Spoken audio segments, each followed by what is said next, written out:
Saya bidan dari Puskesmas Tarogong. Saya sebagai bidan koordinator yang sekarang bertugas untuk pelaksanaan olah sampah di Desa Jati. Ini alhamdulillah bersama Ibu Lurah di Desa Jati.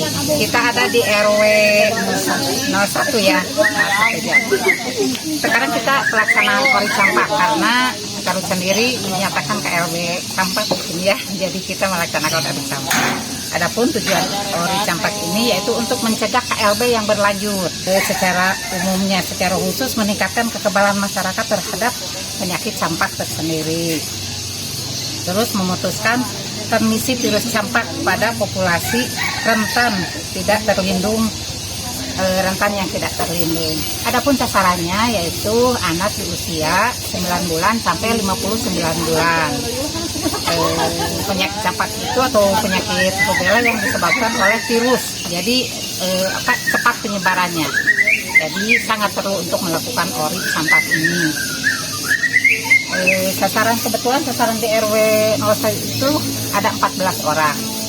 Yang pelaksanaan ori itu kita awal pelaksanaan sosialisasi dengan masyarakat. Sosialisasi secara masif dari bidang desa melalui posyandu awal pelaksanaannya. Seterusnya kita melakukan sosialisasi dengan lintas sektor.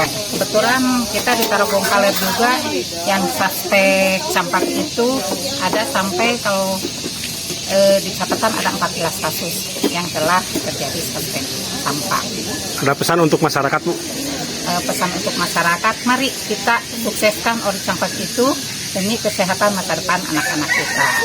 Jadi kita tunggu di setiap posyandu yang melakukan ori campak di seluruh Garut. Iya, warna Abimah.